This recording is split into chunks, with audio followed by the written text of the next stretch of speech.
আমি এখন আছি আপনার আমার যে পেছনে দেখতে পাচ্ছেন 3 থেকে 4টা নদীর মোহনা এখানে। এটা আপনার ঘোড়াউত্রা, সুরমা, কুশিয়ারা, কালী এবং মেঘনা, এই 4টা নদীর মোহনা।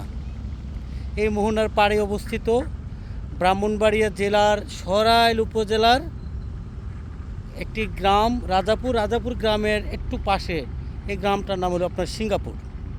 আমরা সরাইলকে অনেকেই বলি বাটপার টাটপার বলি, আসলে সরাইল বাটপার না। সরাইল আসলে একটা মানে সহজ সরল মানে মানুষের একটা উপজেলা। এই উপজেলার মানুষকে আপনার ধোঁকা দেওয়া হয়। ধোঁকা দিয়ে আপনার তাদের কাছ থেকে রাজা আসে, রাজা যায়, ইলেকশন হয়। ইলেকশন হওয়ার পরে ইলেকশনের আগে আপনার নেতাকর্মীরা যেই পরিমাণ প্রতিশ্রুতি ওনাদেরকে দেওয়া হয়, সেই সাত্তার সাহেব থেকে আপনার জাউল হক মিদা, তারপর সাজু সাহেব, মঈনুদ্দিন সাহেব এবং সর্বোপরি এখন আছে আপনার ফারহানা।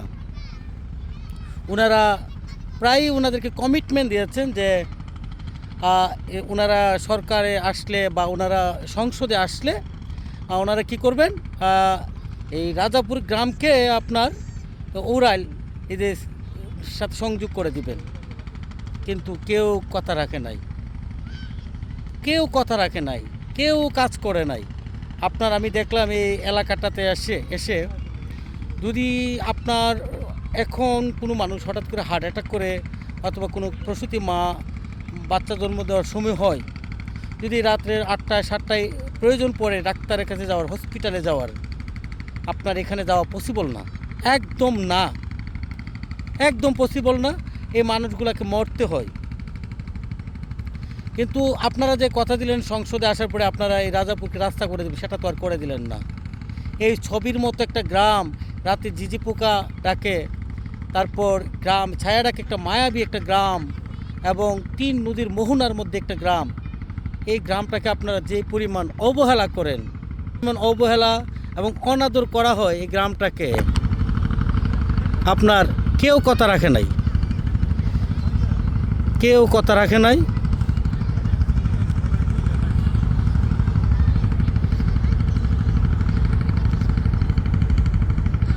কেউ কথা সবাই গ্রামের মানুষকে ধোঁকায় দিয়ে গেছে।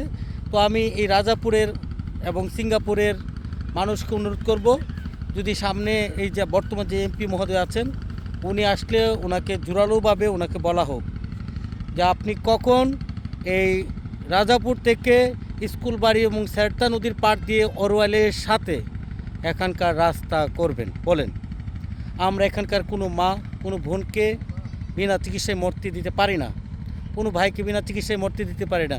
এবং এখানকার যে আপনার আব্দুল হামিদ সাহেবের যে বেড়িবাঁধ বা রাস্তার দেওয়ার পর এখানকার যে নদীতে যে পরিমাণ মাছ, এই নদীতে এখন আর কোনো মাছ আসে না,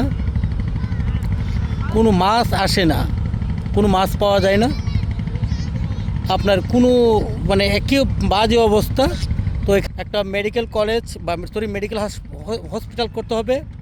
এখানে কর্মসংস্থানের জন্য রাস্তাঘাট করে এখানে কর্মসংস্থানের জন্য বিভিন্ন মিল ফ্যাক্টরি করতে হবে।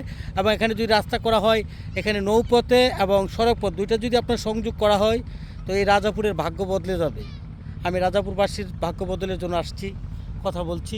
দয়া করে আপনি বর্তমান যে সংসদ সদস্য আছেন, আপনি কথা রাখেন, আপনি সংসদে জোরালো কথা তোলেন। প্রয়োজনে এই রাজাপুরের সমস্ত মানুষকে আপনি সংসদে যান, সংসদে ওই মানুষদের বক্তব্য শুনান, সংসদকে বাধ্য করেন এখানকার কথা শোনার জন্য। আমি আগামী 1 থেকে 1.5 বছরের মধ্যে রাজাপুরকে আপনার অরওয়ালের সাথে সেরতা নদীর পার ঘেঁষে সেই রাস্তা দেখতে চাই। যে কোনো মূল্যে রাস্তা দেখতে চাই। আপনি রাস্তা করুন। ধন্যবাদ।